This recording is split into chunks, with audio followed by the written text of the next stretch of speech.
Yo, what's up? What's going on? What's good? It's a Boston Source. Check it in. And of course, we we see the viral video, man. Come on, man. Y'all know better. What's going on with people, man? See, this is what happens when fans and people be heckling athletes for way too long, thinking that they won't get touched up or done up. See, you can't get drunk. You can't be on no plane drunk, and you can't be messing with no boxers on a plane, especially the baddest man on the planet. Listen, man. Listen, man. Listen, I'm just trying to, have my peace, man. Sitting here in the JetBlue plane, man, and look, this guy just thinks that I won't touch him up.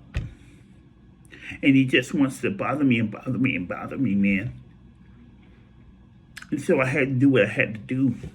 Listen, I'm the former undisputed heavyweight champion. I'm the youngest heavyweight champion ever. From the Catskills, man. And he just didn't think, he thinks that because I'm like 55 years old that I still don't have hands. Listen, I had to teach him a lesson. Yeah, I had to teach him a lesson.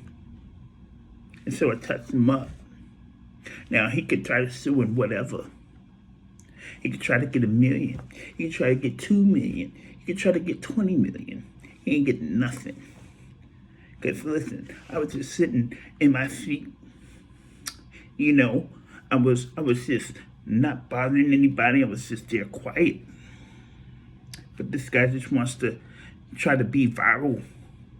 Wants to be on Instagrams, TikToks, Facebooks, Twitter, man. So I made him famous, but famous for the wrong we gotta realize something.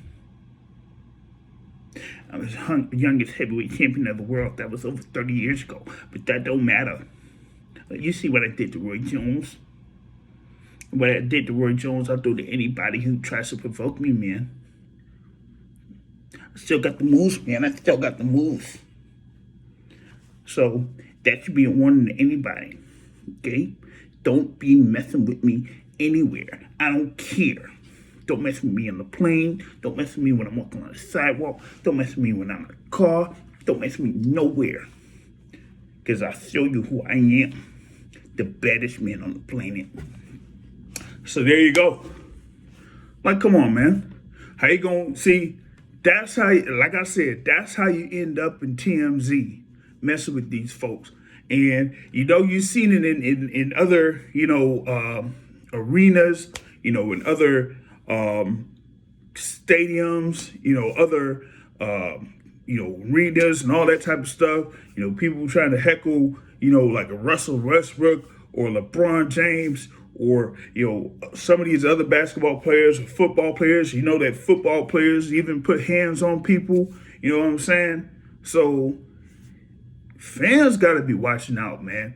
Listen, they're athletes. They're humans too, and there's gonna be a point where they're not going to take all the crap, and I'm putting that very lightly. And that person that got them hands from Mike Tyson was just the latest example of people who take things too far. All right? And that is what it is. And listen, you might see this here on the next podcast. Okay? Listen, Mike Tyson, that's what we do, man. We put the hands on him. And that's what's going to happen if anybody tries to provoke Mike Tyson again. I don't care what status he's at, okay? Whether it's a JetBlue plane or whatever. So that should be a lesson to fans out there. Don't be messing around with these boxers. Don't be messing around with these athletes, or you will get hands put on you. All right? That's what I got in reference to that topic. Of course, it's going to be trending here for the rest of the week and probably for a couple more weeks. All right? You can share your thoughts on this. Subscribe to the Boxing Source. We really appreciate it. On that note, folks, I'm out. Peace. You better watch out too, man. I'll knock you out too.